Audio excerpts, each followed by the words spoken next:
Bwana Yesu asifiwe. Amen. Siku imekuwa mengi tukafanya.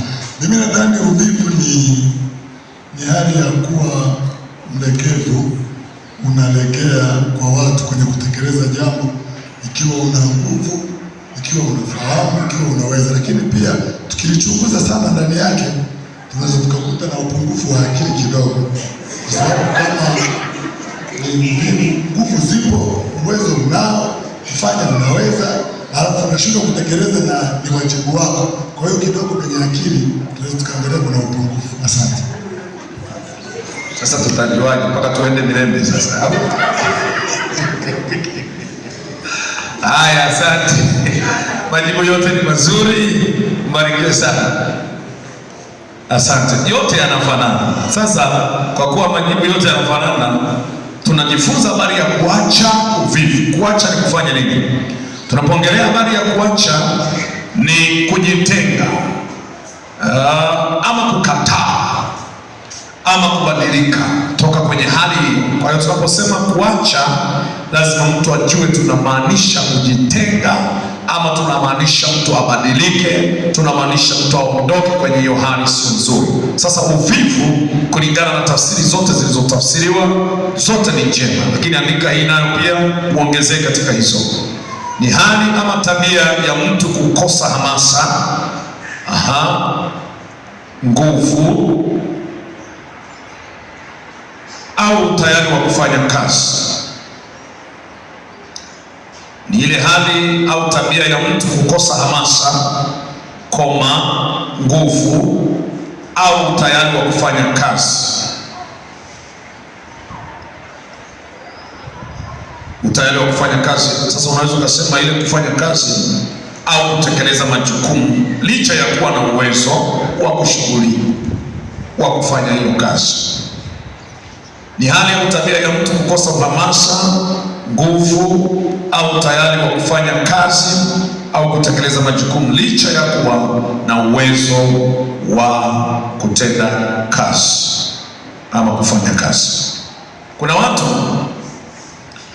ambao unaweza kuwakuta hii hali imewavaa, wana tabia ya namna hiyo. Hana hamasa, hana nguvu, hana utayari wa kufanya kazi au wa kutekeleza majukumu fulani licha ya kuwa na uwezo wa kujishughulisha. Yaani ana uwezo lakini hajishughulishi. Hiyo ni jambo la kwanza. Sasa huyu mtu mvivu, aliyekuwa na uvivu atakuwa mvivu. Sasa huyu mvivu tayari inakuwa imebebwa na mtu mvivu. Sasa uvivu pia ni hali ya kuishi bila utaratibu sahihi au kuishi kinyume na kanuni za maisha. Uvivu ni hali ya kuishi bila utaratibu sahihi, ni kuishi kinyume na kanuni za maisha. Kuna watu wanaishi kinyume cha kanuni za maisha. Tutaangalia maandiko Thessalonike wa pili sura ya 3 mstari wa 7 hadi 12. Tutajifunza kwa uchache, lakini andika neno hili pia. Sasa tuende moja kwa moja kwa mvivu mwenyewe. Mvivu ni mtu anayechelewesha au kuahirisha kazi au anayepuuza majukumu. Mvivu ni mtu anayechelewesha jambo au kuahirisha jambo, anaahirisha kazi au anaahirisha huduma fulani, anaahirisha kitu fulani au anapuuza majukumu. Unajua kuna mtu anaweza akawa ameahirisha kwenda ibadani, kumbe ni uvivu. Ameahirisha kwenda kazini, kumbe ni uvivu. Nilitaka niende lakini nimejitia uvivu tu nikajikuta nimeahirisha, ngoja nifanye kesho. Bwana asifiwe sana. Lakini pia mvivu ni mtu anayependa kukaa bila shughuli, bila kujishughulisha. Hataki shida, hataki taabu, hataki mhangaiko. Nataka tu akae bila kujishughulisha, bila utumishi wote, bila kazi yoyote, bila huduma yoyote. Ndio maana nimesema kuna mtu anaweza akawa anaahirisha mambo. Kuahirisha ni kuzoea kuweka kando na kusogeza mbele kazi ya kufanya leo, unaisogeza, nitafanya hata kesho kutu. Kumbe tayari wewe ni nani? Ni mvivu. Unaweza kumkuta tu mtu anaahirisha, anasogeza. Nilitaka nianze kujenga, nimeahirisha tu. Ni uvivu fulani. Nilitaka niende shambani leo, nimeona niahirishe, nitaenda kesho kutu.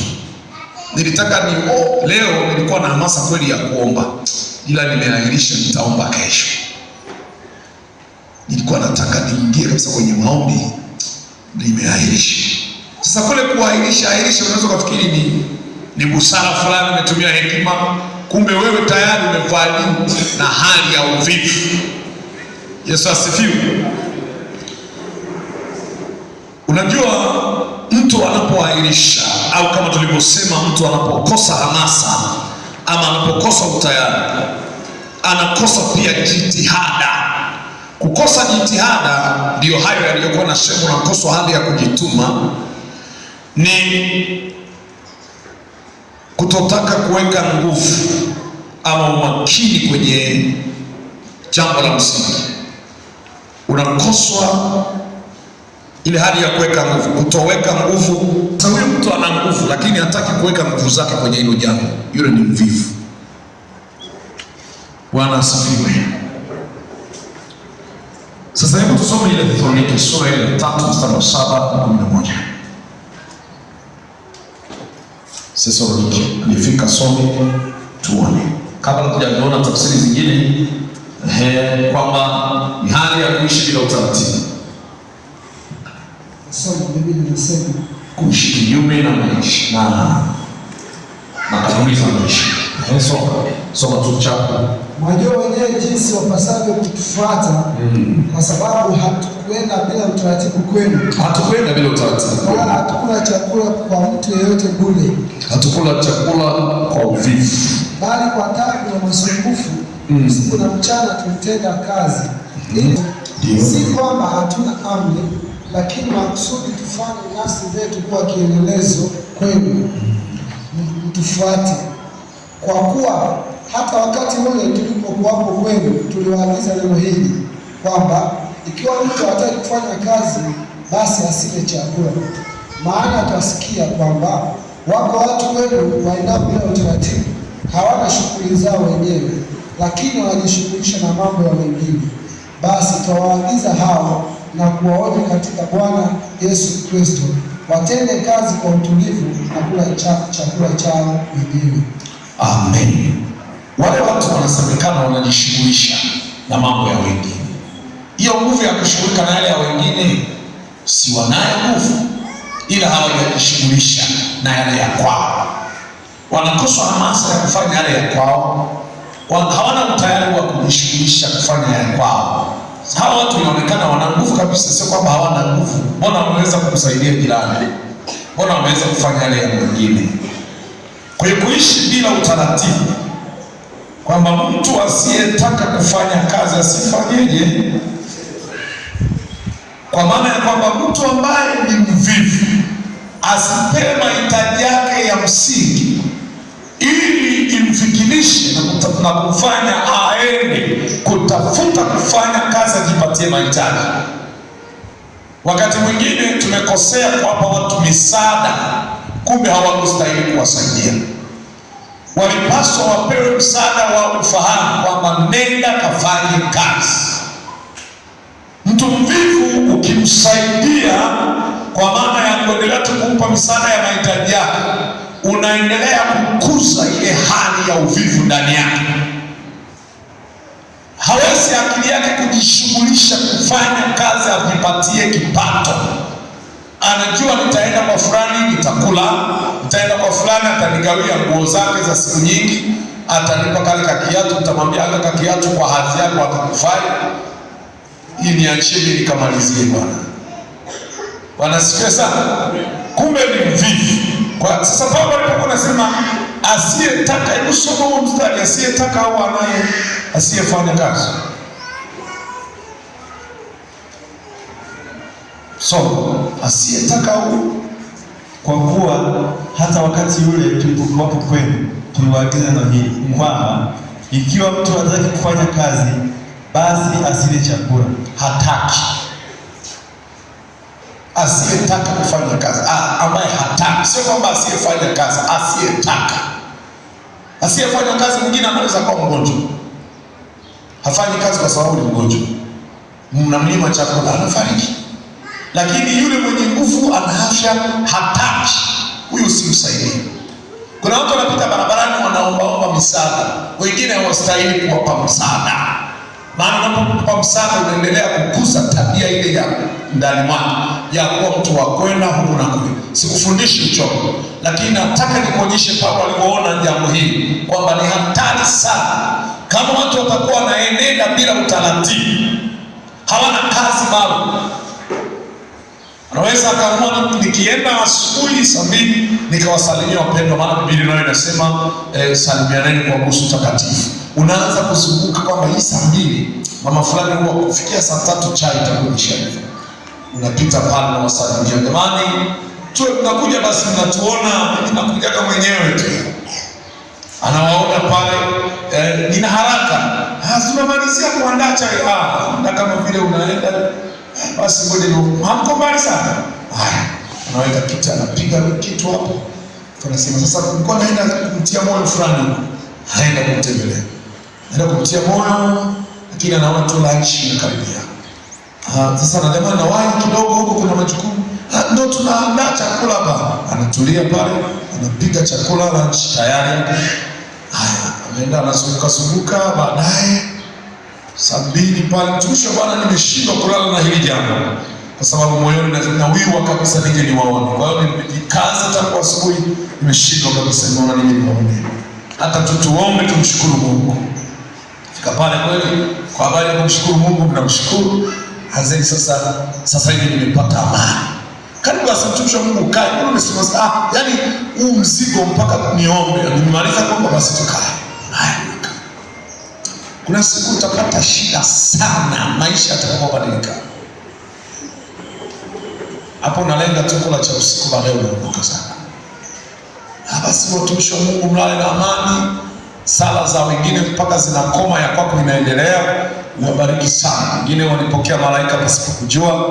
Wewe sio malaika hapo kabisa, umeenda wewe mwenyewe kabisa. Bwana asifiwe. Maana zaka unajifariji, walipokea malaika pasipo kujua na matamko makubwa, ila wewe umeenda mwenyewe, hata sio malaika. Bwana asifiwe. Kwa hiyo uvivu ni tatizo ambalo lazima mtu alikatae kwa mfano mzuri. Mwalimu amezungumza pale kwamba mojawapo ya kitu kingine kwamba mtu hana akili. Hebu andika tafsiri hii pia ya uvivu. Ni mtu ambaye hataki kujishughulisha. Mithali 20 mstari ule wa 4. Mtu ambaye hataki kujishughulisha kabisa. Hataki. Ana uwezo ila hataki. Huyo ni mvivu. Hebu soma hiyo Mithali 20 mstari wa 4. 20 mstari wa 4, soma uliyefika. Ndio. Mtu mvivu hataki kulima wakati wa baridi, hivyo wakati wa mavuno ataomba hana kitu. Hataki kufanya kazi, hataki, haijalishi mazingira gani, vichangamoto kidogo, kabaridi kale na nini, ila hataki kujishughulisha. Yaani ni mtu anakataa kufanya majukumu. Mstari wa 25 Mithali 21 mwenyewe anatuambia hivi: matakwa yake mtu mvivu humfisha, kwa maana mikono yake hukataa kufanya kazi. Mikono yake anakataa kuifanyisha kazi, kuishughulisha. Nguvu aliyonayo hataki kuileta, kuapply vitu kwa vitendo. Sasa kuna shida ya mtu anaendelea kubaki kwenye madhara makubwa kwa sababu hataki kufanya nini? Kazi. Lakini nilipoangalia tafsiri nyingine ili kusudi tuzipitie zile tafsiri za watumishi walizozisema. Mtu asiye na akili. Mtu mvivu, tafsiri ya mvivu ni mtu asiye na nini? Mtu asiye na akili, aliyekoswa, aliyepungukiwa na ufahamu. Kwa sababu mwenye akili anayaona matokeo, kwamba nikiishi nini kitatokea, madhara gani yatatokea. Lakini asiye na ufahamu huwa hawazi madhara, hawazi kesho, hafikirii madhara yanaweza kumkumba kwa habari ya hali hiyo. Biblia inazungumza mwanamke kwenye Mithali 31 kwamba hali chakula cha uvivu, anaucheka wakati ujao, ni kwa sababu ni mpambanaji, ni mtu anajishughulisha, ndio maana anaucheka wakati ujao, ana akiba ya kutosha. Kwa hiyo mtu ambaye hana akili, unaweza kumpima mtu kuwa ana akili unapoona anafanya kazi. Ni kipimo mojawapo cha akili. Mithali 24:30 ni kipimo cha akili. Usifikiri tu kwamba mtu anapokuwa mvivu ana akili sawa. Utampima kwamba ana akili au hana baada ya kuona anachofanya. Kuna shamba la mvivu. Ulipita ulionaje? Na shamba la mzabibu la mtu asiye na akili. Kumbe lote pia limemea miiba, uso wake ulifunikwa kwa viwavi. Hebu rudia pale mwanzo usemaje? Nalipita karibu na shamba la mvivu, na shamba la mzabibu la mtu asiye na akili. Asiye na akili ina maajabu yake, si ndio? Kwa hiyo kumbe mtu mvivu ana akili. Angekuwa na akili angejishughulisha, akafanya kazi akiwa anaona majukumu yanamkabili, akiwa anaona kuna mahitaji ya msingi anahitaji. Lakini kwa sababu hana ufahamu huu wa kuanza kesho itakuwaje, mipango yake itakamilika vipi, malengo yatafikaje, huyu mtu anaishi kwa hasara fulani. Kwa hiyo ule uvivu wake ni mvivu wa kufikiri, mvivu wa kutenda, mvivu wa kushughulika na jambo. Ni mtu ambaye hana akili. Sasa inawezekana ukianza kupima watu utakuta wana akili au hawana, ila sasa utapima siku nyingine, usianze kupima leo. Bwana asifiwe. Lakini mvivu ni mharibifu, ni mtu mharibifu.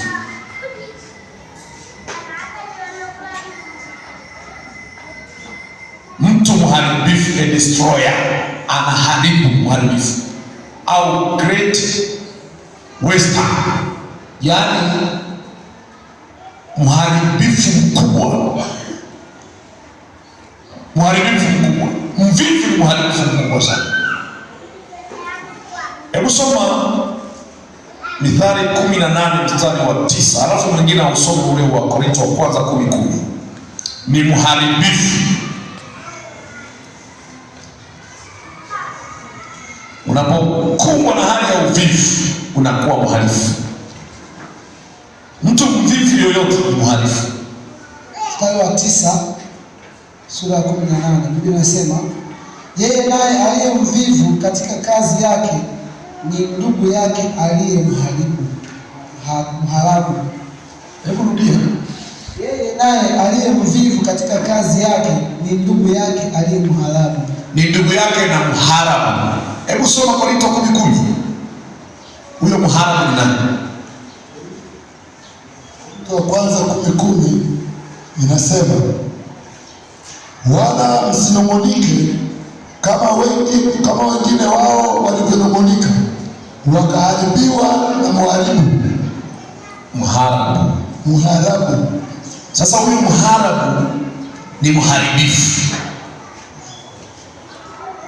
Sasa unapokuwa mvivu ni ndugu yake na mharabu. Mharabu wakati mwingine inatumika kutaja jina la Lucifer. Yaani shetani kwa jina lingine ni mharabu. Ni mharibifu. Alikuja kuharibu, kuchinja, kuua. Kwa hiyo unaweza kujikuta umempa mkono wa shirika shetani.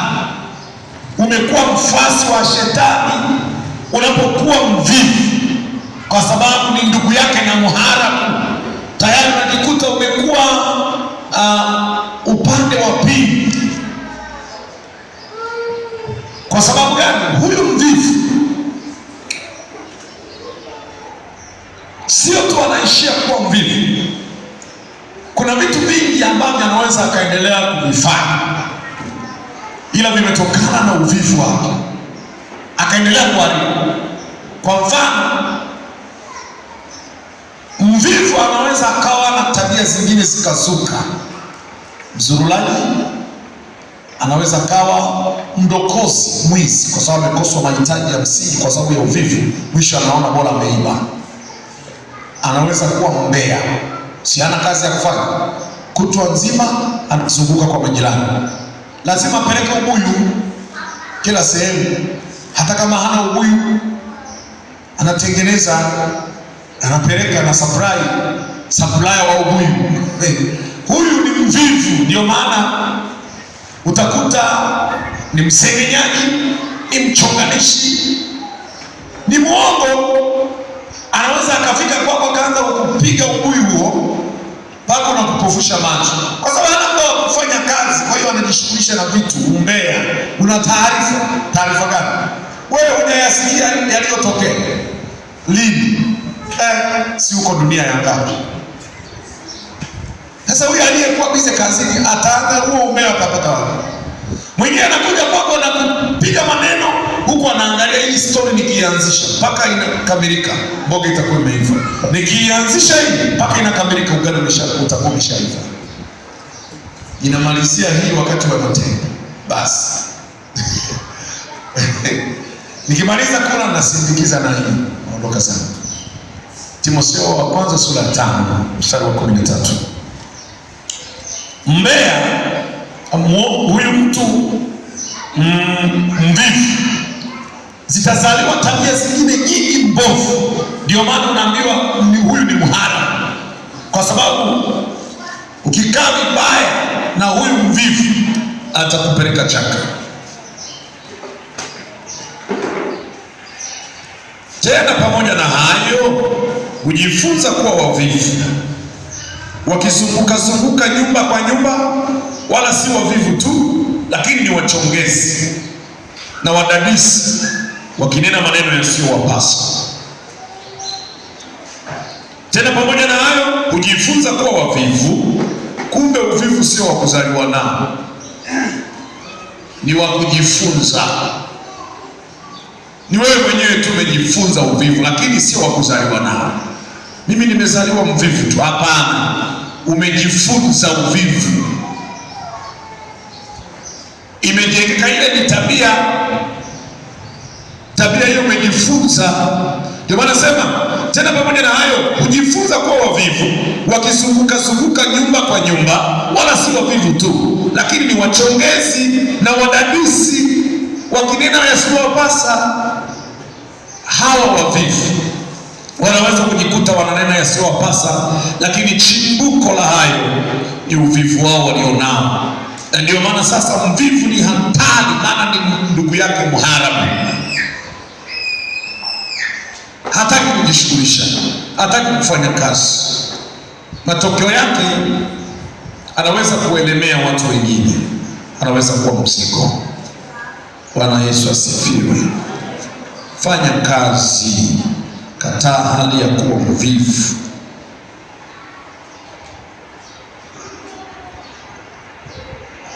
Kwa sababu kama mtu hajishughulishi muda wote tu yupo, atafanya dhambi tu, atakosea tu kupitia hata kauli zake, atajishughulisha na visivyopaswa. Kama hutaki kufanya kazi, shetani atakupa kazi. Mtu yeyote asiyetaka kufanya kazi utashangaa amepewa kazi. Mvivu hataki kufanya kazi, lakini ameshapewa kazi. Ndugu yake ni mharabu, tayari amemsogelea ndugu yake, amemnong'oneza, nenda kapige umbea, nenda kaseme hiki na hiki, nenda kadanganya hivi. Ndio wachonganishi wenyewe. Bwana Yesu asifiwe. Hiyo ni hali ya hatari sana kwenye maisha. Lakini pia uvivu ni dhambi. Uvivu ni dhambi.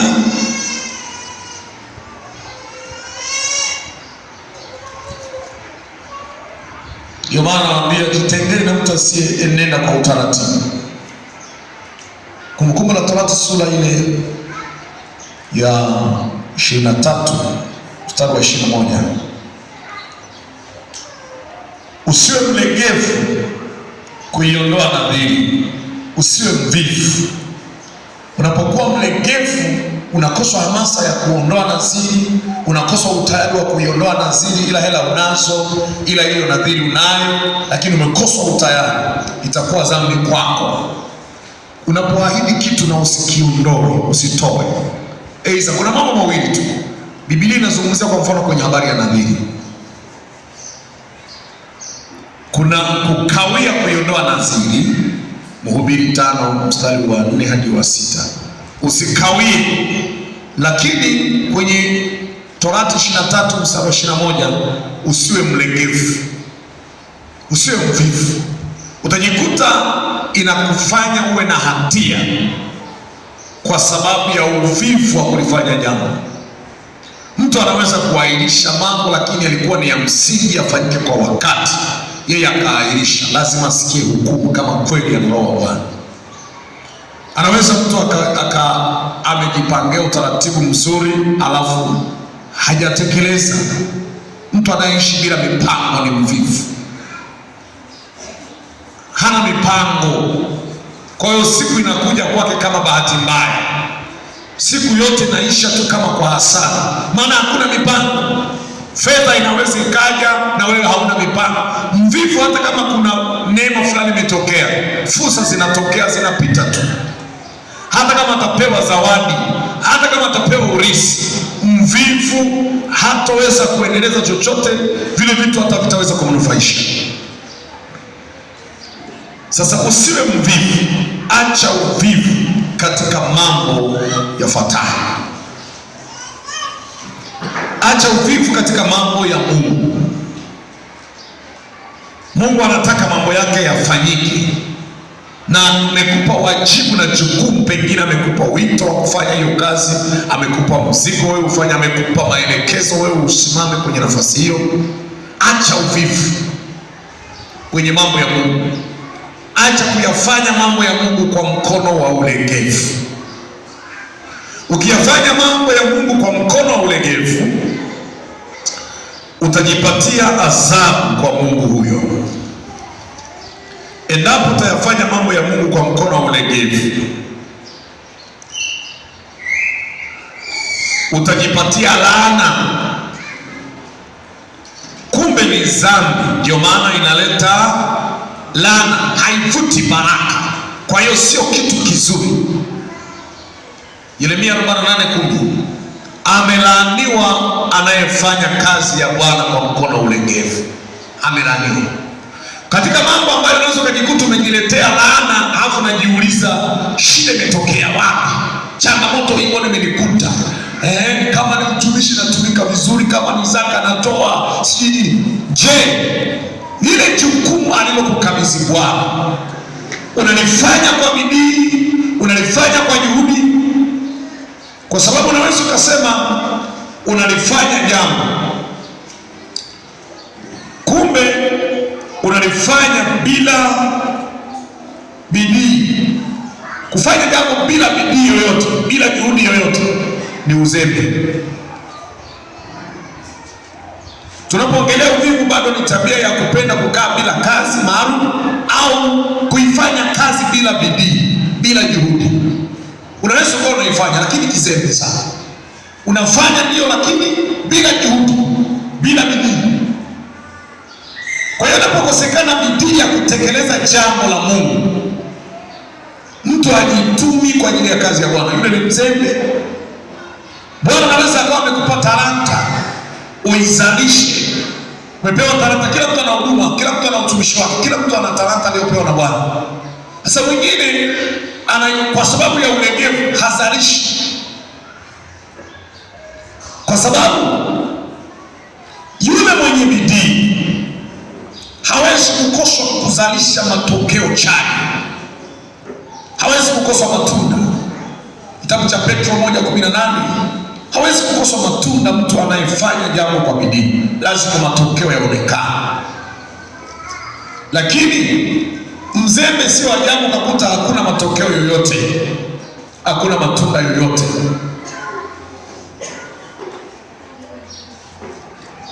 Lakini endapo mtu anajishughulisha, kuna kitu kitazaliwa. Wengi hawana juhudi, na kwa sababu ya kukosekana juhudi, basi hakuna hata matunda ya kuonekana. Zaidi sana wapo tu kama wanatimiza wajibu, lakini ukiangalia huwezi kuona matunda ya kile wanachokifanya. Zaidi sana ni kuwa tuna maneno yasiyo na maana. Kuna watu ambao wanajishughulisha, lakini kujishughulisha kwao katika lile walilopewa na Bwana walifanya, hawafanyi kwa bidii, wanafanya kizembe. Hao nao Bwana anawaona ni wavivu, na ndio maana anawalaani. Umeifanya kazi, lakini ndivyo ilipaswa ifanyike kwa sura hiyo. Umeifanya kazi ya Bwana, lakini Bwana alivyotaka ifanyike, au umekuwa ukiahirisha. Tumeona tafsiri mojawapo, kuna watu wenye kuahirisha, kumbe ni uzembe na uvivu ulioko ndani yake. Anaahirisha kwamba nitaomba baadaye, anaahirisha kwenda ibadani, nitaenda kesho, anaahirisha kuingia kwenye huduma aliyopewa na Bwana. Mungu anamwambia nenda, nilikuwa nimehamasika nikashuhudia, lakini nimeahirisha, nitaenda kushuhudia kesho. Ule ni uvivu. Nilikuwa nimejipanga niende kwenye mazoezi, nimeahirisha. Kule kuahirisha ni uvivu. Kuyasogeza mbele mambo, unaweza ukafikiri ni juhudi, napambana, nimelisogeza tu, kumbe ni uzembe, ni uvivu. Ni muhimu sana mtu aelewe yako madhara makubwa usipofanya kazi ya Bwana. Kama kuna jukumu Mungu amekupa, acha uvivu katika mambo ya Mungu. Watu waliofanya uvivu juu ya mambo ya Mungu, Bwana ni wahukumu. Kitabu kile cha Mathayo, watu waliogawiwa talanta, matokeo yalikuwa ya kutisha. Wengine waliozalisha walipewa pongezi. Yule aliyeficha talanta aliambiwa, mtumwa mbovu na mlegevu, kamateni mtupeni katika ziwa liwakalo moto. Huyu mtu anastahili hukumu, kwa sababu anamtafsiri Mungu vibaya. Unajua, mvivu ana sababu nyingi, amejizungushia sababu za kumfanya sifanye kazi. Tutaziona hizo sababu. Acha uvivu katika mambo yako binafsi. Acha uvivu juu ya mambo yako binafsi, mambo ambayo ni ya msingi. Usiyatekeleze kwa uzembe, usio wa kuyaahirisha. Nina maono ya ujenzi, ila nimeahirisha mwaka huu. Nina maono haya, ila nimefanya nikaona nisongeze siku. Ule uzembe, acha kufanya uvivu juu ya mambo yako ya msingi. Nilipaswa kwenda kazini, nitaenda siku nyingine. Unajitia uvivu. Acha uvivu juu ya mambo yako binafsi. Utakuwa mhitaji, utakuwa maskini, utaangukia kwenye hali mbaya. Unajua, uvivu sio sifa. Mvivu huwachukia watu bila sababu, kwa sababu hawajamsaidia. Kumbe ni mvivu. Maana mvivu anaweza kafika mahali akaanza kuwadadisi watu kwamba ni wachoyo, na kuwahisi kwamba hawamtendei, hawamjali, hawamhudumii, hawana upendo, kwa sababu watu wana mali nyingi, wataenda kuchoma moto na mali zao. Hawajali watu, yani hawaangalii maskini, wamejimdikia mali. Wewe unajadili hivyo, wenzako wanapambana kuongeza. Wewe kwa sababu ni mvivu, utawalani.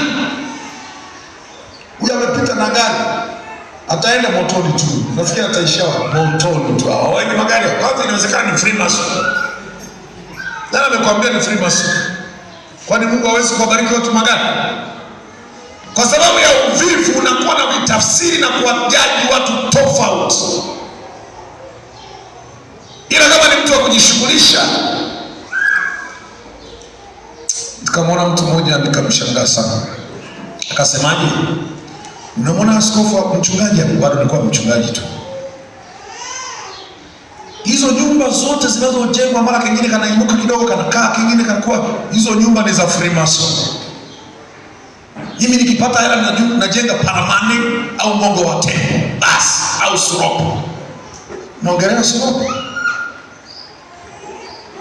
Suropo ina sifa gani sasa hivi mtu umejenga Suropo? Siparo umejenga tu kwa ajili ya kujipanga ili uanzishe ujenzi, sasa baadaye ujenge nyumba ya kuonekana. Kwa hiyo anaanza kuwauminisha watu, hata nyumba zinazoonekana umejenga kama hiyo hapo, kingine kameinuka, kingine kameshuka kidogo. Zote hizo za Freemason. Sasa hapa namba moja karibia nyumba zote sasa wote ni wa Freemason. Namuuliza yeye ya kwake ikoje sasa? Ana Suropo. Na kuna moja nyingine ya nyasi. Unaongelea habari ya nyumba ya nyasi. Huyu mvivu huyu afanye kazi apate hela. Tashangaa tu wanakuja kumchorea ramani ya nyumba na yeye anaikubali. Uvivu ni tatizo, linaweza likakupelekea kwenye kujikuta unapata rana. Maana utajikuta unafanya dhambi tu hata kwenye kutafsiri mambo. Bwana Yesu asifiwe. Jambo lingine ambalo unapaswa kufanya uvivu, acha kufanya uvivu katika majukumu ya kupasayo. Katika majukumu ya kupasayo, acha uvivu. Ni baba, ni mama, ni kijana, ni mtu yoyote, yako majukumu ya kupasayo. Hapo ulipo na majukumu yanayokupasa. Acha uvivu juu ya majukumu ya kupasayo. Yatekeleze na kuyatimiza kwa nguvu zote. Yanaweza kuwa ni majukumu ya kiroho. Umepewa, wewe ni kiongozi, wewe ni nani, jukumu alilokupa Bwana, una wito fulani na utumishi fulani ndani yako. Usifanye uzembe wala uvivu kwenye jukumu likupasalo. Mimi ni mwalimu, ni mchungaji. Kwenye jukumu nililo nalo, sipaswi kufanya uzembe ama uvivu wa namna yoyote, kuweka kisingizio cha aina yoyote. Bwana anachoangalia aone ninatekeleza nilipasalo kwa juhudi na kwa nguvu. Nisilifanye kutimiza wajibu, kumbe nafanya kizembe. Litakuwa halina faida, hakuna tija kwenye jukumu ama kwenye likupasalo unapolifanya kwa uzembe. Kwanza halitafanyika kwa ubora, na pia halitatimiza yale makusudi yaliyokusudiwa na Bwana. Halafu wewe mwenyewe utabidi uadhibiwe kwa sababu haukutenda kazi ilivyopaswa kufanyika. Kila mtu anajua yakupasalo, anayafanya. Unajua ni yapi ambayo yanakupasa wewe kama mjumbe wa Kristo. Unajua yakupasayo, majukumu yanayokupasa kama mwanafamilia kwenye familia. Unajua yakupasayo kama mume kwenye familia. Unajua yakupasayo kama mke kwenye familia. Wajua majukumu yako kama mwanafunzi. Yakupasayo wewe kama mwanafunzi ni kusoma kwa bidii, ni kuacha tabia zenye kukufanya kushindwa kuendelea na likupasalo. Hata kama ungeenda chuo, hata kama uko uko fanya yakupasayo. Umeenda shule, soma kwa bidii. Fanya yakupasayo. Ni mtumishi, umeajiriwa mahali, tumika ikupasayo ndio kutumika. Usifanye uzembe kwa sababu umeajiriwa. Fanya kazi kwa bidii ikupasayo kufanya. Ajabu sana. Unaweza kuajiri mtu kazini, halafu kazini hafiki kwa wakati, halafu kazini hazingatii majukumu na wajibu wake. Wateja wakija hana habari. Huyu mtu ni mvivu. Nalala mpaka saa 3. Je, mwenye kazi akienda kule watu wagonjwa wanaamka asubuhi wanaenda kufuata dawa, wewe mwenyewe umelala. Kuna mtu amekuja kule anaumwa, ukatupe dawa hapa. Sasa ngoja nikupige mswaki sasa, saa 3. Bosi aliyekuajiri hiyo kazi akufukuze mapema ili akili sikukali. Na unamtia bosi pia. Wanga asubuhi mpaka saa 3 wangekuwa wameingiza shindano. Fanya yakupasayo kwa bidii. Usiweke visingizio. Warumi sura ya 12 mstari wa 9 hadi ule wa 13. Warumi 12:9. Fanya yakupasayo kwa bidii kabisa. Kila mtu kwa nafasi yake, kila mtu kwa yale aliyokabidhiwa ayafanye kwa bidii zote. Leo Mungu anatushangaa, tunatamani kubarikiwa, soma. Lakini akitukagua tunavyofanya juu ya mambo aliyotuagiza kufanya, anasema hawa watu basi. Rumi 12:9 Biblia inasema, ndio. Pendo na lisiwe na unafiki. Pendo na lisiwe na unafiki. Lichukieni lililo ovu. Lichukieni lililo ovu. Kiambatana na lililo jema. Kiambatana na lililo jema. Kwa pendo la undugu, pendane ninyi kwa ninyi, kwa heshima mkiwatanguliza wenzenu. Mkiwatanguliza wenzenu. Kwa bidii si waregevu. Kwa bidii si waregevu. Mkiwa na juhudi katika roho zenu. Mkiwa na juhudi katika roho zenu. Mkimtumikia Bwana. Mkimtumikia Bwana. Kwa tumaini mkifurahi katika dhiki. Mkisubiri katika kusali. Mkidumu. Kidumu. 13. Kwa mahitaji ya watakatifu mkifuata ukarimu katika kukaribisha wageni mkijitahidi. Amen. Lazima jitihada, mkijitahidi. Mwenye kusimamia kwa bidii, lakini si walegevu. Lazima ujitahidi, ujibidishe, usifanye kizembe ya kupasana. Fanya kwa bidii.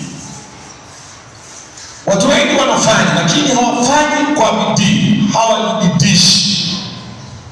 Hata kijaribu anakutana na kikwazo anaahirisha.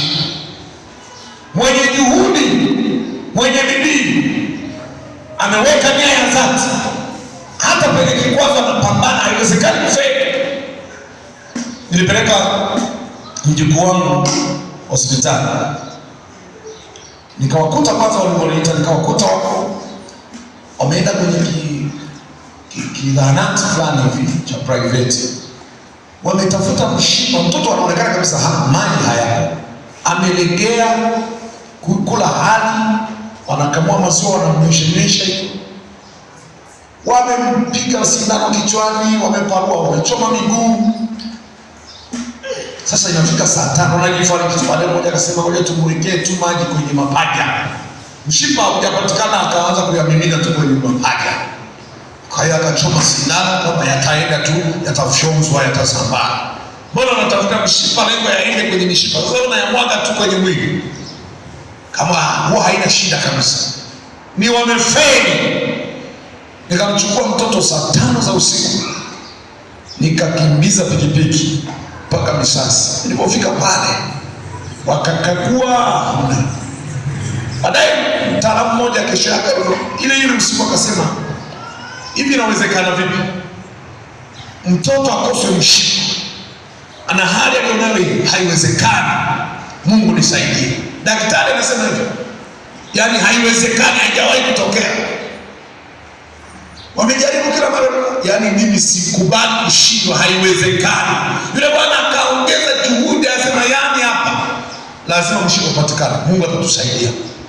Alipambana na baadaye jamaa akapata mshipa. Unaona? Sema, naona sasa. Huyu mtoto ni maji tu. Baada ya maji mtoto akakaa sawa. Sasa kuna yule mvivu. Huyu mgonjwa hatuna namna. Tuwape mfano. Ni mzembe kabisa huyu mtu. Pamoja na kwamba yuko hapa ameajiriwa, ila ni mvivu kabisa. Kwa nini sijiongeze kupambana? Ndio anakwambia, ndugu yangu, unamuona mgonjwa wako, hauna ndugu wa karibu, wapigie simu ndugu, huyu mtu hauna mtu ni kama amekufa tu. Wewe unaweza ukaanza kuandaa gari tu aje achukuliwe maneno. Yaani wazembe wanakosea, wanaharibu maisha ya watu, wanavunja matumaini, wanaharibu watu, wanaua watu, ni wauaji. Mzembe ni ndugu yake ni mharamu, ni mharibifu mkubwa. Kwa hiyo mtu akiwa mzembe kwenye nafasi yake asifanye mpasayo, ataleta uharibifu. Na ndio maana kuna adhabu kubwa kwa mvivu, kwa maana anastahili kuadhibiwa, anastahili hukumu mvivu. Kwa hiyo kuna watu watahukumiwa kwa sababu ya uvivu, maana ni dhambi. Jambo lingine, acha uvivu katika nafasi, koma, katika wito, koma, katika huduma, koma, katika maagizo ulioagizwa. Acha uvivu katika nafasi uliyopewa, acha uvivu katika wito uliopewa, acha uvivu katika huduma uliopewa, acha uvivu katika maagizo ulioelekezwa na Bwana. Na watu ni wavivu juu ya maelekezo waliopewa, hawayafanyii kazi ipasavyo. Watu wavivu juu ya huduma walizo nazo. Kuna watu ni wavivu juu ya wito walionao. Kuna watu ni wavivu juu ya nafasi hizo walizopewa. Bwana amekuamini utakuwa kiongozi wa ibada Jumatano, wewe hauna habari nayo. Nilitaka niwahi ibadani nikaongoza ibada, maana nilipanga, nimeahirisha. Mvivu juu ya maagizo anayopewa. Mimi ni kiongozi wa wamama, pengine ni kiongozi wa idara fulani, leo idara tunakutanika, na mimi ni kiongozi, tumehamasishana, tunakutana kwenye maombi, wewe unaahirisha. Ni shemasi wa zamu, unaahirisha tu.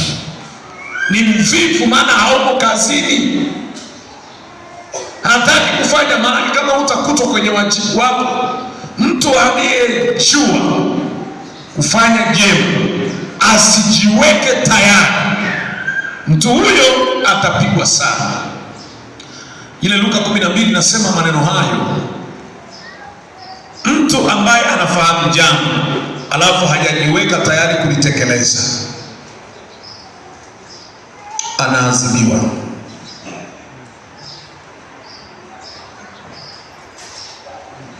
Nakuta yeye mtumwa yule anayefanya yale aliyoagizwa na bwana wake, lakini kuna mtumwa ambaye yeye hayuko tayari kufanya. Mstari wa 42, Bwana akasema, ni nani basi aliye wakili mwaminifu mwenye busara, ambaye bwana wake atamweka juu ya utumishi wake wote, awape watu posho kwa wakati wake?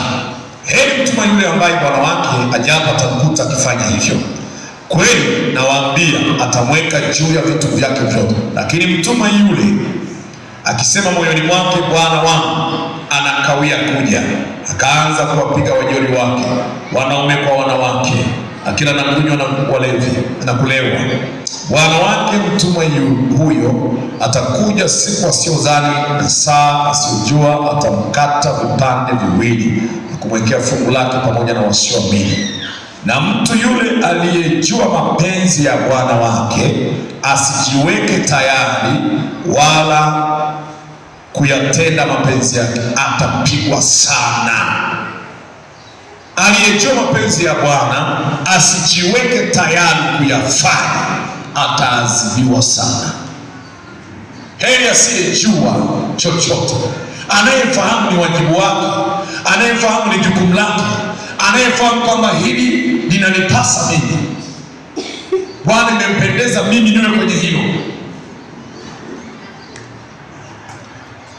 alafu mimi nisijiweke tayari kufanya. Mimi kama kiongozi, yanayonipasa kufanya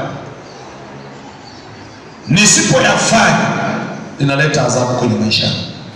Bwana anaweza akanitia hasara kwenye mambo yangu, kwa sababu yale yaliyonipasa mimi kuyafanya kwenye nafasi yangu sikuyafanya. Na ndio maana unaweza ukafikiri ukaona kwamba ninaweza, kama ningekuwa mzembe fulani hivi au mvivu, ningejaza sababu. Unaweza ukapigiwa simu saa 2 asubuhi, magari ya kwenda Shinyanga haya, unaambiwa mzee, sasa hivi inabidi upande gari uje. Naambiwa panda hata pikipiki kulete mpaka Nido, halafu unapanda nyingine na kuleta mpaka Shinyanga, halafu unafika. Unaweza ukasema jamani, mnasema nyinyi maana mko karibu. Hakuna discussion ikiwa kuna order, kuna maelekezo, na wewe kama ni mwaminifu na mtifu huwezi kuwa na majibizano na maswali. Wavivu ndio wamejaa malalamiko, wamejaa maswali. Kuna vitu vingi ambavyo unapaswa kutenge kabisa na uvivu. Acha uvivu juu ya wajibu wako. Kuna wajibu ulionao, acha uvivu juu ya ule wajibu wako. Jitahidi, Mungu akusaidie. Hebu tuone mtu mvivu amejaa visingizio. Hebu tuone baadhi ya visingizio.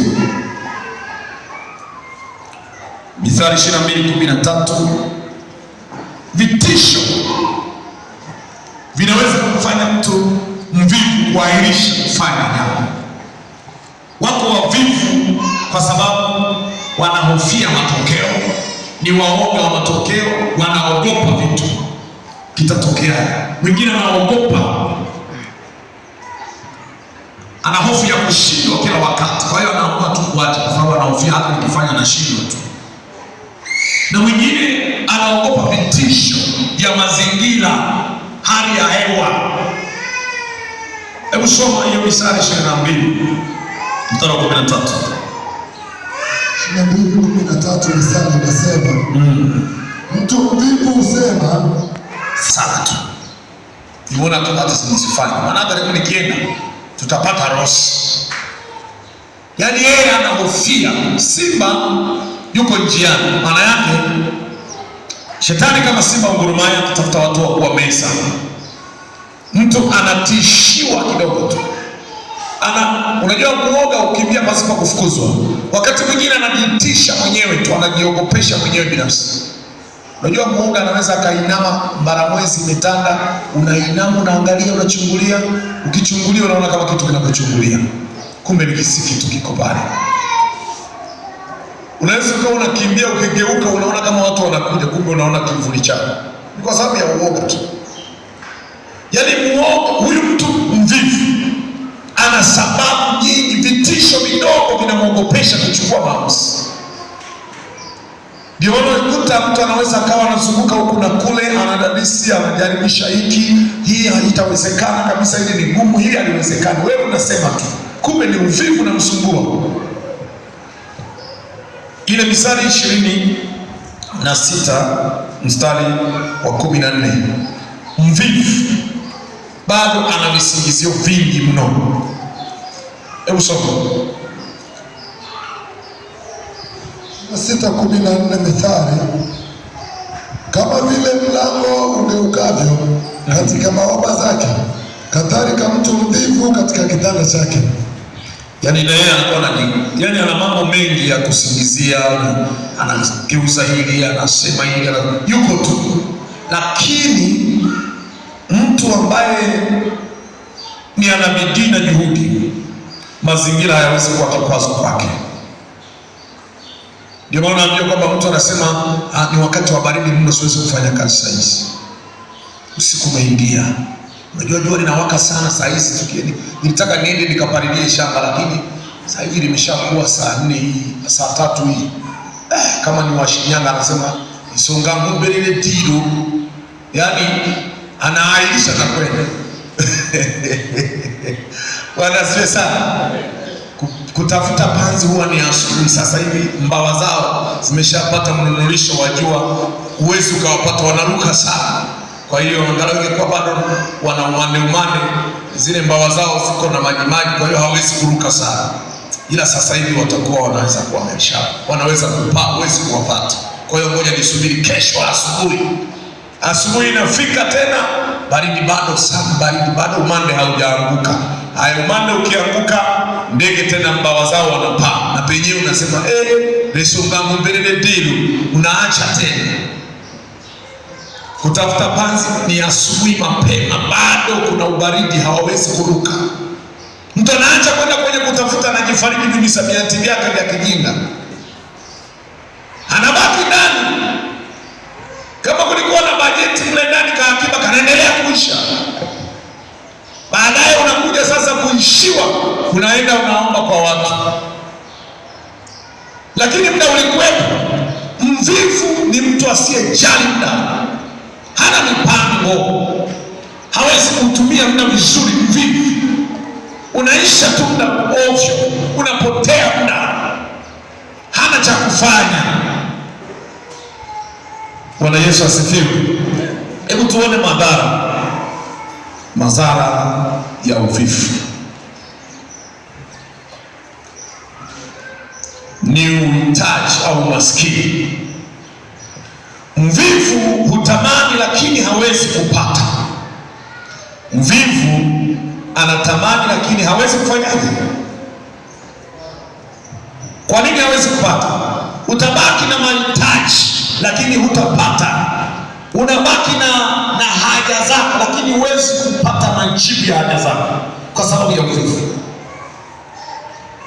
Mvivu anabaki tu anatamani vitu vitokee, anatamani malengo yatimie, lakini kamwe hayatatimia kwa sababu moja tu ya uvivu.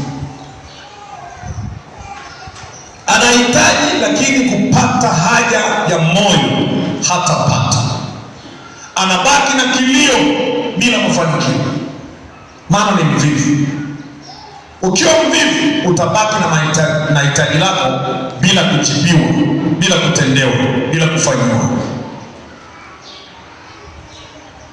Bali ukiwa na bidii utafanikishwa, utashibishwa haja yako, utanenepeshwa, utatimiziwa haja yako. Lakini uvivu utaendelea kukuweka kwenye hali ya uhitaji.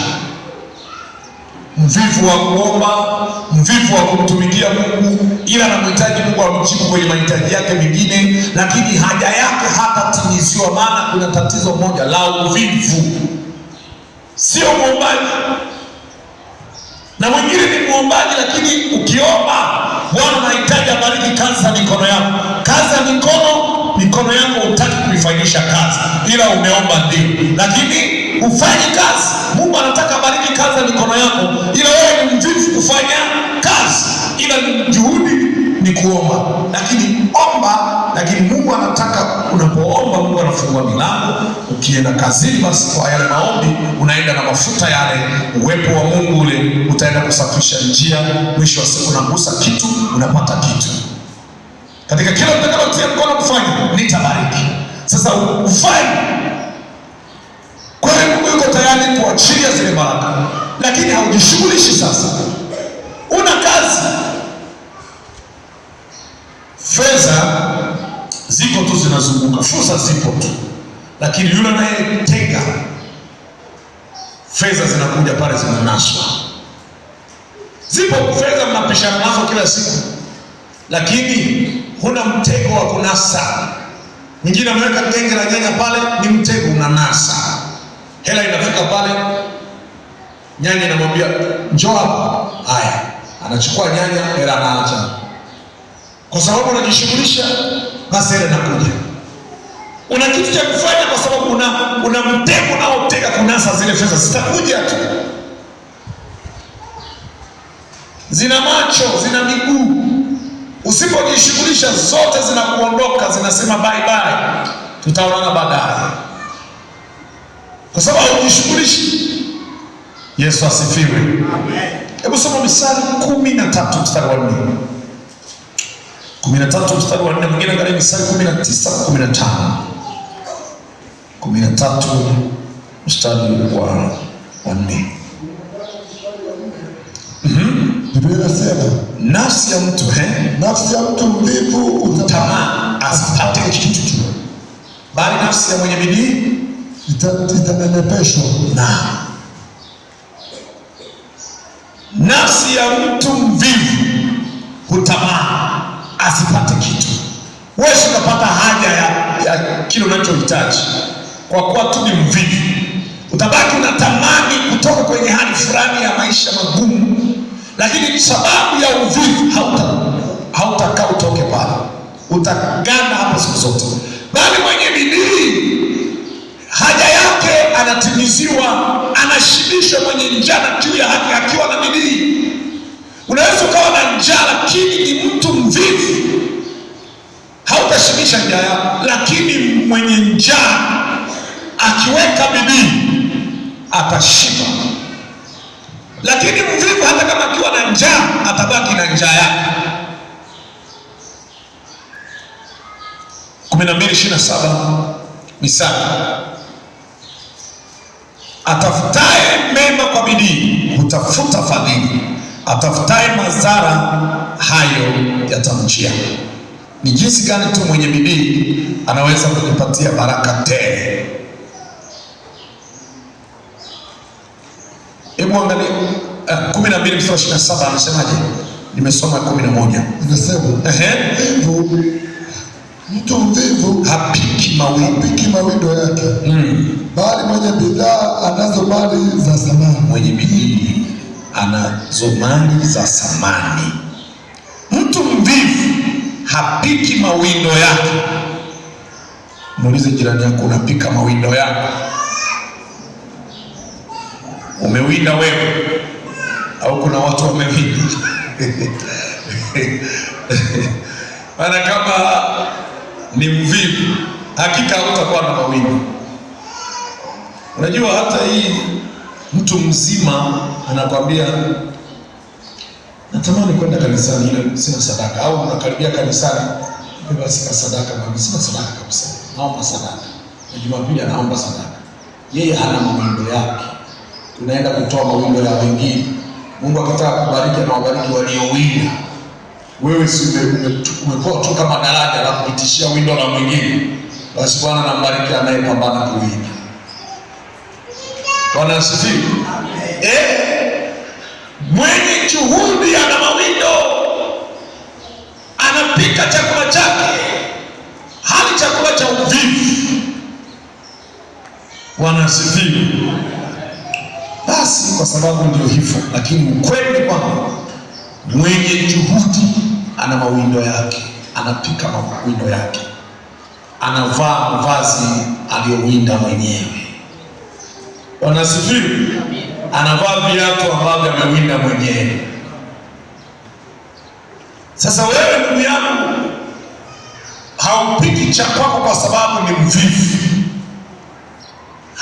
Yule mtu ambaye ana kitu kutokana na juhudi zake, huyo ana mawindo, anastahili pongezi. Usirizike sana kuwa unakula mawindo ya wengine. Huko alipokuwa kwenye mawindo, amekwaruzwa na miba, amekoswakoswa, wakati mwingine kuchoma misiki wakati anawinda. Kuna gharama amezitoa huyu mwindaji. Kwa hiyo mwenye juhudi ana mawindo, anapika chakula chake, anapika mawindo yake.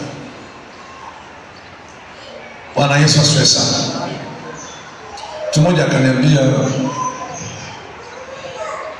kwamba mchungaji, naomba basi nikupe kadi ya ufadhili wa mahali. Niambia unasemaje? Nataka nikupe kadi ya ufadhili wa mahali. Kadi ya harusi, ya ufadhili wa sherehe au ya mahali? Ya mahali. Ni sawa. Lakini hiyo inakuwa kama vile unapata mke wa mkopo. Bwana asifiwe sana. Mke wa mkopo unakuwa hauna ujasiri sana wa kusema naye. Kula mawindo uliyoyapambania. Bwana asifiwe sana. Uvivu ni tatizo. Inafika mahali kijana na aingia kwenye hatua ya kuoa hata shuka hamna. Huo ni uvivu, ni matokeo ya uvivu wake.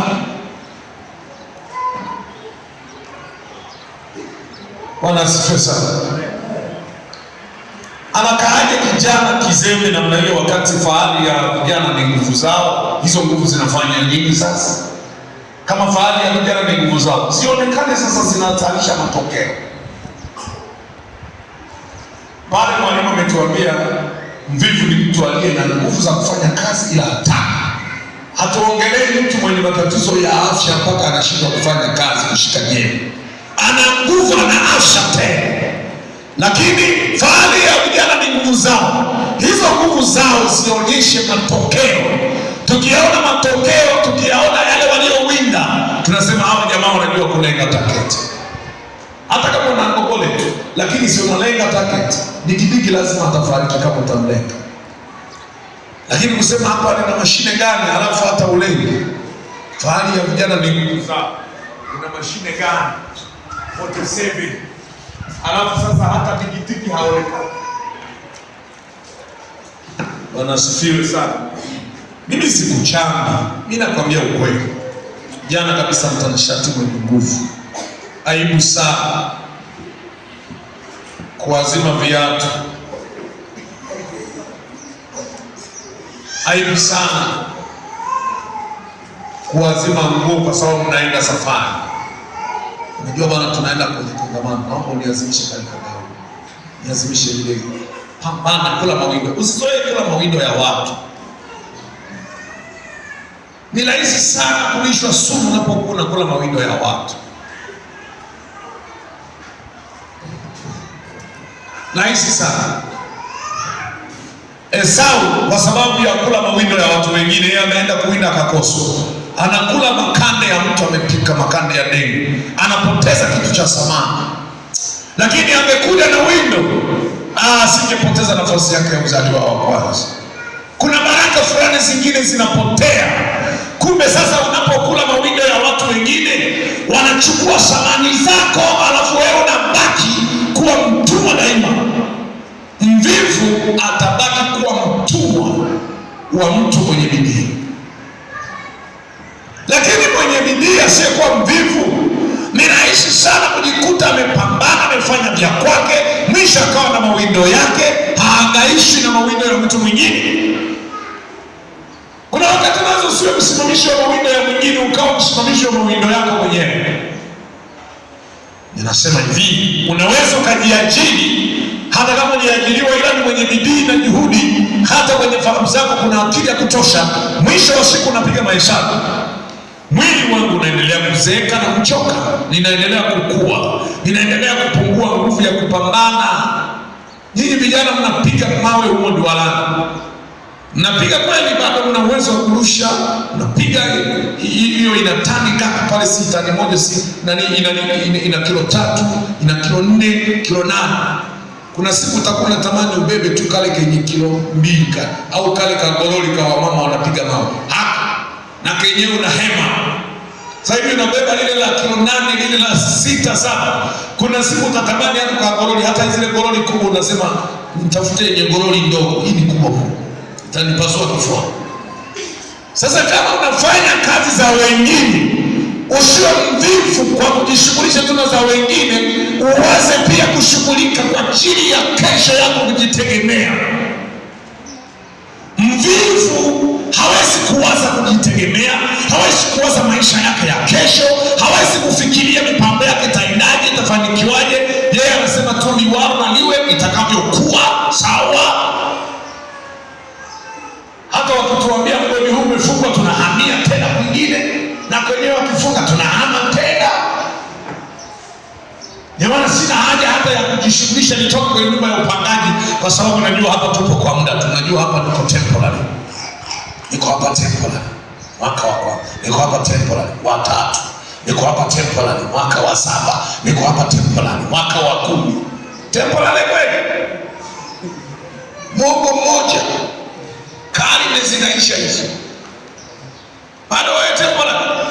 Nunua uwanja, anza kujenga taratibu hapo.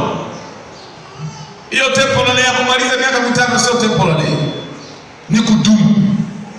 Au unataka maisha ya kudumu? Ni wapi? Tunadumu mbinguni tu. Hapa tuko temporary.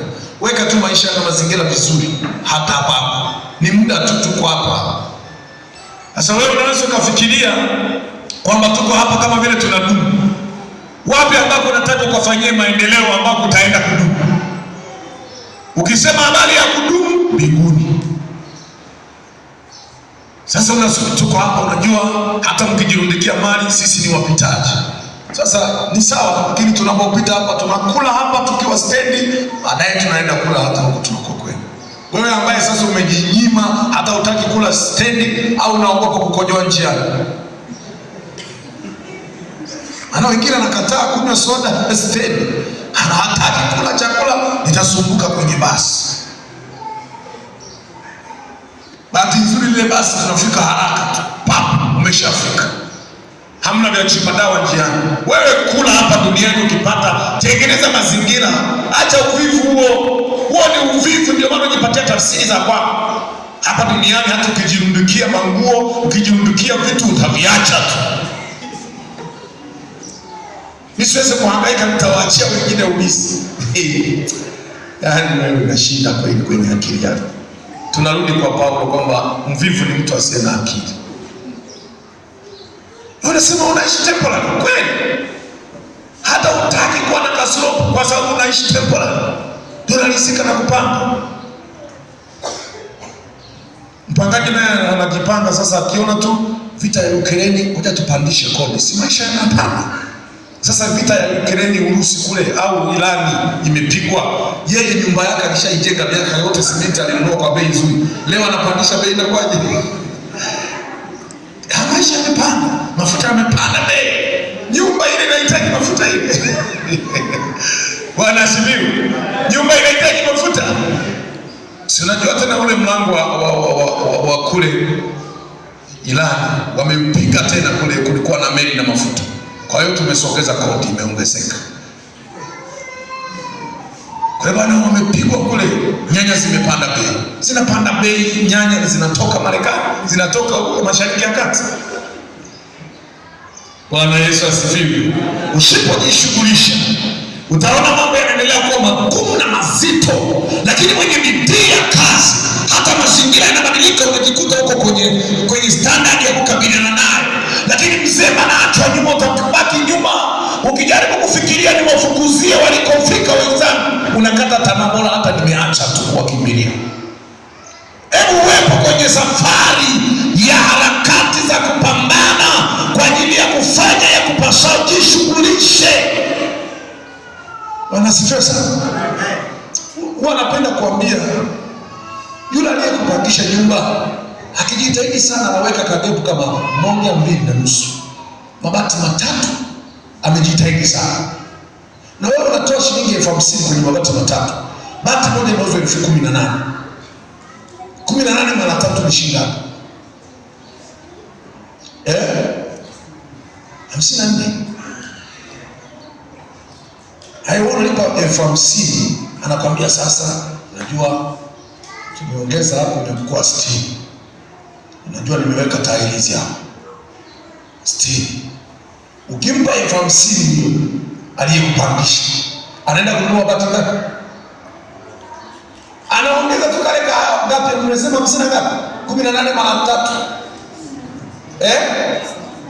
50 ndio unapa 50. Anaongeza 1000 analeta mabati matatu. Yaani wewe ndio maana nyumba yako ameacha matoleo. Mtaikamilisha nyinyi mlioko hapo.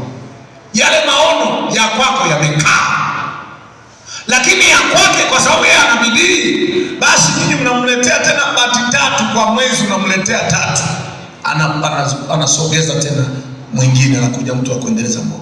Mnamuendeleza tu, jamaa anaendelea yeye mwenyewe. Kujenga nilishasema hakuepukiki, kula hakuepukiki, matumizi yako yako pale pale, ujenzi hauepukiki. Usipojenga ya kwako utaendelea kujenga ya bosi wako. Ukikaa kizembe utaendelea kujenga ya bosi wako, wewe hamna. Ujenzi uko pale pale, kula kuko pale pale, maisha yanaendelea. Wewe usipojenga ya kwako, umejipanga kujenga ya bosi wako, wewe endelea kujenga ya bosi. Sasa ameshamaliza pale ngome, anataka aanze tena msingi mwingine. Wajinga ndio waliwao. Wanasifiwa sana. Akili ya mtu ikiwa na uzembe, mafanikio huwezi kuyapata. Ila akili ikifunguka, ndio unaanza kupiga hatua. Atendaye mambo kwa mkono mlegevu atabaki mhitaji. Misali 10:4, utaendelea kubaki mhitaji kwa sababu mfanya kwa ulegevu na kwa uzembe. Misali 10:18, sababu ya uvivu paa hunepa. Mtu anaendelea kuharibikiwa. Unaweza ukavaa nguo mbovu au ukaishi maisha magumu swala sio kwamba hakuna fursa. Fursa zipo, ila wewe ni mzembe. Bwana Yesu asifiwe. Wengine wakifundishwa waache uvivu ama uzembe, anaenda kuanza kufanya kazi Jumatatu mpaka Jumatatu. Jumapili sitaenda kanisani ili nikomeshe huu uvivu, niwe na kipato. Anaanza kuchanganya mafaili, anakuwa mzembe na mtoro kwenye kazi ya Mungu, lakini anakuwa anapatikana sana kwenye kazi zake kila wakati. Hajali nafasi aliyopewa na Bwana, anajibidisha. Tumeambiwa kufanya kazi. Wenzake wanasema anaenda kwenye kongamano. Tumeambiwa kuacha uvivu. Wewe unafikiri kwenda kwenye kongamano ni uvivu? Ni bidii juu ya kupasaye. Unajua tumeambiwa pale kanisani tuishi kimkakati pale. Lazima uwe na bidii ya kazi. Jumapili hii sitaenda, utaenda ile nyingine. Kwa sababu ya bidii. Wazembe wameenda kanisani leo Jumapili. Kuna mabosi anakuambia, wewe ni mzembe sana. Kila wakati unasema ibada. Eti anasema Jumatano ameenda ibadani. Ni uvivu tu. Anakwenda kuzurula kila siku kanisani. Kanisa unakaa muda gani? Dakika ngapi? Masaa ngapi? Kama mipangilio yako iko vizuri, kazi wewe ukasingizia Jumapili ndio inakuharibia maisha yako. Wewe ukasema zile saa za mazoezi zinakuharibia kazi zako. Wewe ukasema ule muda ambao unampa Mungu kwamba nimeenda kwenye maombi leo Ijumaa ndio unaharibu kazi zako. Zimeshaharibika tu, namna zilikuwa mbovu tu. Sasa mzee Antoni amekaa wiki 2 yuko nje. Sasa ameshakuwa maskini, atalala njaa, asingekuwepo hata ibadani. Maana wiki 2 zote hajaenda kazini. Basi angekuwa sasa, angekuta mazingira ni magumu na basi asingeishi. Bwana asifiwe sana. Mungu anapojishughulisha na mambo yake, anajishughulisha na ya kwako. Pamoja na kufundisha ujasiriamali, pamoja na kufundisha kujitegemea, pamoja na kufundisha kujibidisha kufanya kazi za kwako, usichanganye mafaili kwa kuharibu ya Bwana, kujikwamisha. Usitelekeze yaliyo ya Bwana, ukaonekana kwa Bwana ni mzembe, ila unabidii kwenye ya kwako binafsi. Lazima uwe na ufahamu pia. Kuna watu wanakuwa na juhudi sana kwenye mambo yake, hataki kupoteza muda, lakini kwenye mambo ya Mungu yenyewe hata yaharibikiwe, hataki kutoa muda wake. Mwenye bidii anatoa muda wake kwa ajili ya jambo. Mwenye bidii hutoa jasho. Kutoa jasho ni kutoa gharama. Mungu akusaidie uwe miongoni mwa watu wanaojibidisha kufanya yaliyo Bwana. Hasara ambayo anaipata mtu mvivu ni umaskini, kukosa maendeleo ya kiuchumi na kubaki kwenye hali ngumu ya maisha. Umaskini. Jambo lingine ni kushindwa kufikia malengo, kukwama katika mipango ya kimaisha. Mipango inakwama, maono yanakwama, vision alizonazo zote zinakwama. Hakuna ndoto itakayotimia kwa mvivu. Hasara ya kutofikia malengo inasababisha na uvivu. Mwenye bidii anayafikia malengo, anakusudia jambo linatimia.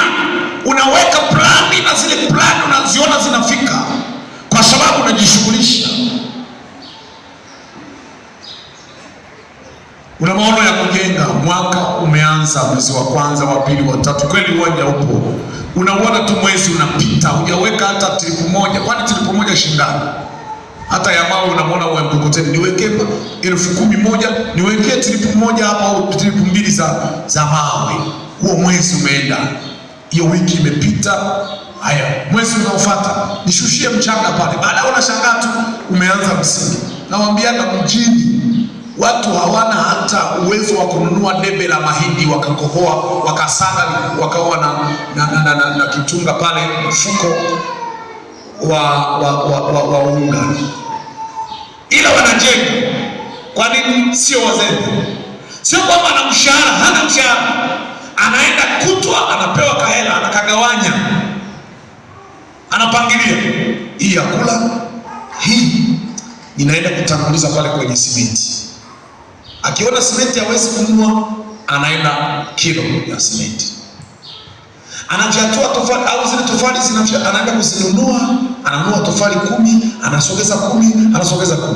Siku akitaka kuja nizipandishe hizi, anaongea na fundi, anaongea naye kutwa moja, hampi tenda, au anampa kazi kwa bwana, hivi kunipandishia tofali 100 shilingi ngapi? Au ni tofali kama 50, nitaka zinaendelea kuharibika, hebu kanipandishie shilingi ngapi? Zile tofali zinaenda zinapandishwa. Kesho pale palipoweka tofali 50 sipanaonekana. Kesho anafanya hana hata hela tu, kwamba pengine amebakiza na store ya chakula ndani. Yeye anachokifanya, unga ukisha, yani sawa, ameweka maji sufuria lake linatokota, anaenda pale kwa muuzaji, alo, wenyewe nipe unga nusu, la kubebea nipe tu hilo sahani la kupimia kwenye mzani. Sasa hivi tu imeshachemka, ujue hata vitu vya kubebea ni vichache pale ndani. Anabebea hilo sufuria la mzani, anafika anamimina. Sasa hivi usichelewe bwana, mimi na wateja. Sasa hivi tu jirani anamimina, anafika anamimina moja kwa moja kabisa kwenye sufuria linatokota, anarudisha sahani yake. Na jioni hivi, ila ana msingi unaendelea. Wewe unaweza kununua debe likakao, anaendelea kuhangaika nalo, wanabaki tu ananunua mboga na mafuta mpaka lije liishe debe. Kama kuna kozi zimeongezeka pale, kama kuna ujenzi unasoma, umeshindwa mwenyewe tu kufanya maendeleo. Kwa hiyo mvivu anashindwa kufikia malengo. Hasara anayoipata mtu mvivu ni kushindwa kufikia malengo. Jambo la mwisho,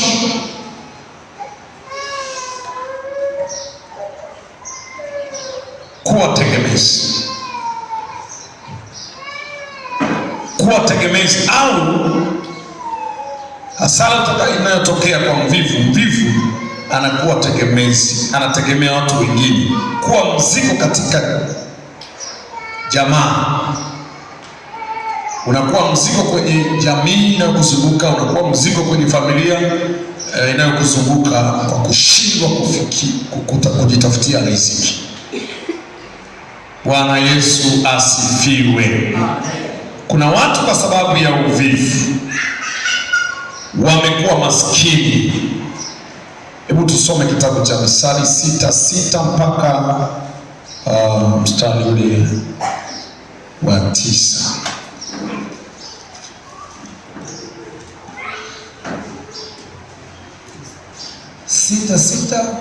Biblia inasema, ewe mvivu mwendee chungu. Wewe mvivu mwendee mdudu mmoja anaitwa chungu. Zitafakari njia zake ukapate hekima. Nenda kajifunze kwa mdudu huyo ujipatie ufahamu. Kwa maana yeye hana akida, hana kiongozi, wala msimamizi, wala hana msimamizi, wala mkuu, wala kiongozi mkuu wa kwamba sasa bwana usipofanya hivi, hana wa kumsimamia. Lakini hujiwekea akiba ya chakula wakati wa jua. Hujiwekea akiba wakati wa jua. Hukusanya chakula chake wakati wa mavuno. Anakusanya kipindi fursa ziko, kipindi hela inapatikana, anajikusanyia, anaweka akiba. Wewe kipindi cha hela unapata, unabugia zote. Mvivu hana bajeti. Ewe mvivu, utalala hata lini? Ewe mvivu, utalala hata lini? Utaondoka lini katika usingizi wako? Utaondoka lini katika usingizi wako? Bado kulala kidogo, bado kulala kidogo, kusinzia kidogo, bado kukunja mikono upate usingizi, bado kukunja mikono upate usingizi. Hivyo umaskini wako huja kama mnyang'anyi, umaskini wako huja kama mnyang'anyi, na uhitaji wako kama mtu mwenye silaha. Bwana asifiwe sana. Yaani mtu mvivu anaweza akavamiwa na umaskini. Yaani hata kama una vitu sasa hivi, una vitu vinakuzunguka, ila ukiendekeza uvivu, na kwambia utashangaa ghafla binifu umeshakuwa maskini. Umaskini unakuja kama majambazi wamekuvamia,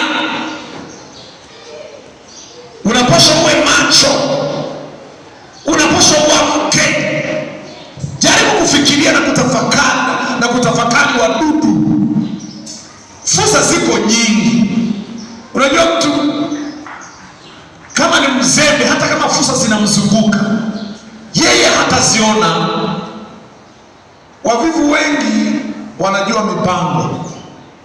Anaweza kukwambia sasa, unajua kwa mfano sasa hivi watu tu hawajui.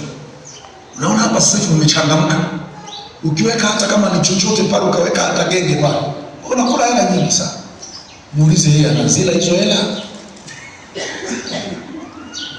Na kwa mfano masika sasa hivi mwezi wa 8 huu umeanza, ukifika tu ule wa 8 katikati unaanza kuandaa shamba lako. Halafu pale tukiona mvua tu ikishuka moja, wewe nenda kaanza, kama ni anza kukatia, weka mbolea. Yaani mwaka huu na mpango nitalima mpaka kule. Anajua kumpanga mtu.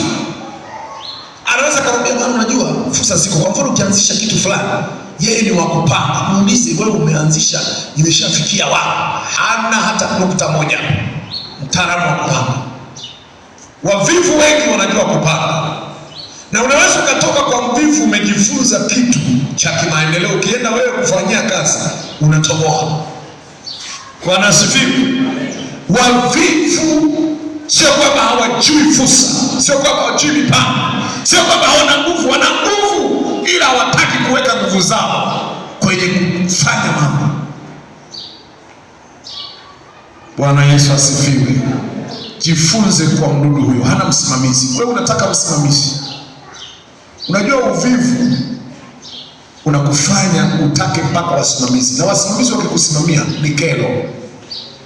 Bwana asifiwe sana.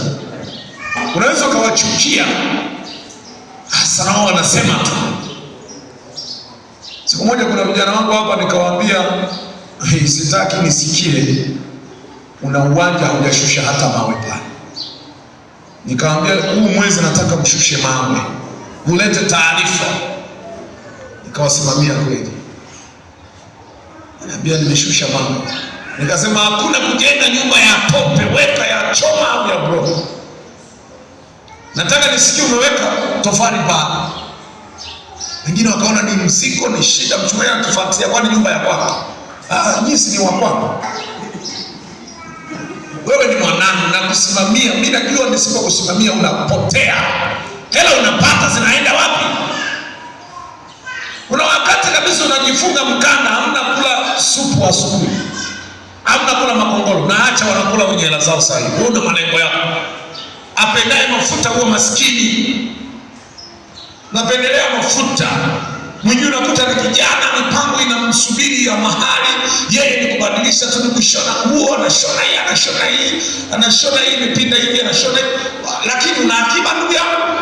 Unajua kuna watu wanapishana na wamevaa mtanashati lakini hana hata shuka. Ni tatizo kubwa kwenye akili. Yaani nje kabisa watu wanaweza kusema, anaweza akapita mahali akawaacha watu wanacheka, tunatuachia ya kahawa, anawaachia na ya kahawa. Haya tuachie basi hata soda moja moja. Mnashika watumishi wa Bwana, sisi unajua tena masuala hayo ni vitu vicheche vidogo vidogo. Anawapiga hapo soda moja moja. Ukiingia kwenye chumba chake, maajabu, hakuna shuka. Godoro liko chini bado. Sasa mvivu bwana ni tatizo sana. Tatizo sana. Mvivu ni mharamu, ni ndugu yake mharamu. Tumesoma kwenye Mithali 18:9, ndugu yake mharamu. Ukifuatilia mharamu Korinto 10:10 ni shetani. Kama ni ndugu yake na shetani, unajikuta umeshakuwa mpagani bila kujua. Taki kujishughulisha. Bwana Yesu asifiwe sana. Haleluya.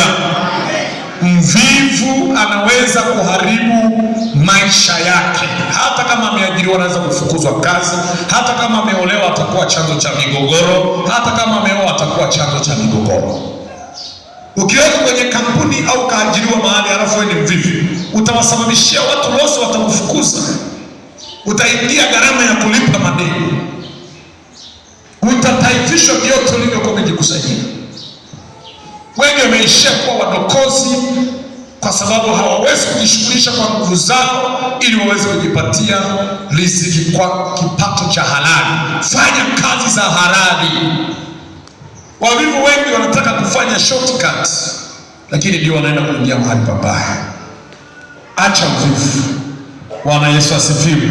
Somo letu, acha uvivu. Usio mvivu juu ya kazi ya Bwana.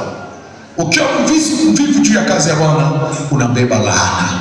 Hebu tumalize mstari huu wa Yeremia 48 mstari wa 10. Yeremia 48:10.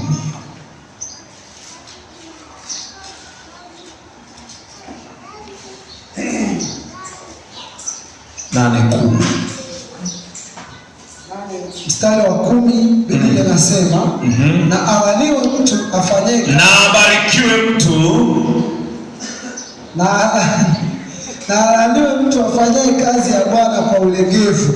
Kumbe alaniwe, mimi nikafikiria abarikiwe mtu anayefanya kizembe.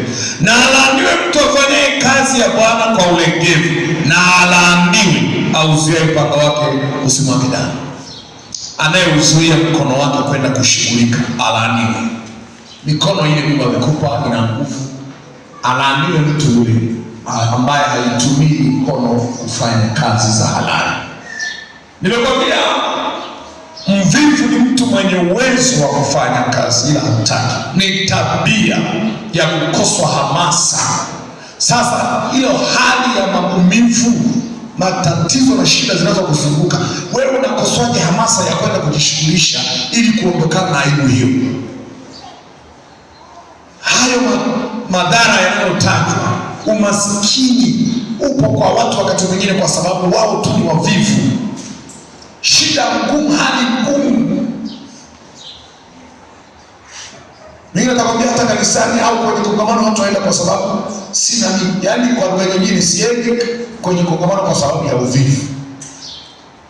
Sio kwamba kwa sababu sina kitu, kwa sababu ya uzembe. Mwaka mzima unaandaa kongamano kwenda kwenye kongamano, baadaye unasema sina cha kujiwezesha kwenda. Yaani maana yake kwamba nimeshika kwenda kwenye kongamano kwa sababu ya nini? Sema sasa. Sababu ya uvuvi. Sema uvivu, sio uvuvi. Kuna wakati mwingine nimeshindwa kutoa michango kanisani sababu sio sina hela, sababu ya uvivu. Nimeshindwa kuiondoa nadhiri kwa sababu ya vitu vyake. Alipoingia mle akaishiwa posi la kuomba, Bwana akamwambia kuna ahadi ya gari ya makamu askofu hujamaliza, hela umetunza ndani. Unashangaa umetunza akiba kwa sababu umekuwa mzembe juu ya kazi ya Bwana, zinaanza kupukutika tu hata hazifanyi malengo ulionayo. Unaweza kushangaa unajikusanyia vitu lakini kwa sababu unaonekana mzembe juu ya mambo ya Mungu, unashangaa hata zile akiba zinaanza kuisha bila kufanya chochote cha maana. Usiwe mzembe juu ya mambo ya Mungu. Kwa nini Mungu akasirikie kazi za mikono yako? Torati 23 mstari wa 21 inasema mtu akiweka nadhiri asiwe mlegevu kuiondoa, kwani Mungu hawilazi na wajinga. Kwa hiyo tayari tunarudi huko kwa mvivu. Mvivu ni mjinga. Bwana hawilazi na wapumbavu. Kumbe tayari unaanza kuwa mjinga kwa sababu umelegea kufanya jambo la Mungu. Maana tumeambiwa tafsiri mojawapo ya mjinga ya mvivu ni mtu asiye na akili. Mungu akusaidie uichukie hali ya uvivu na kuikataa. Tafuta namna ya kubadilika. Yako mazingira usiyaelekeze. Kuna mambo mengine uvivu sio kuzaliwa na kwamba nimelisi uvivu, kwamba uvivu ni wa ukoo. Hamna kitu cha ukoo cha namna ile. Uvivu ni tabia mtu amejifunza, na unaweza kujifunza kuiacha hiyo tabia. Una uwezo wa kuamua kuikataa. Ni kweli kuna wengine inaonekana kama ni roho ya uvivu.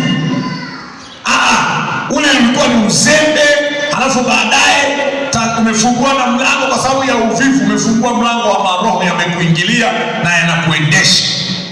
Kataa uvivu. Tamani kujishughulisha. Uwe na bidii juu ya mambo ya Mungu. Unapokuwa na bidii juu ya mambo ya Mungu, Mungu anajishughulisha na mambo yako. Kwa hiyo Mungu pia yuko kwa ajili ya kujishughulisha na mambo yako. Jishughulishe na mambo ya Bwana.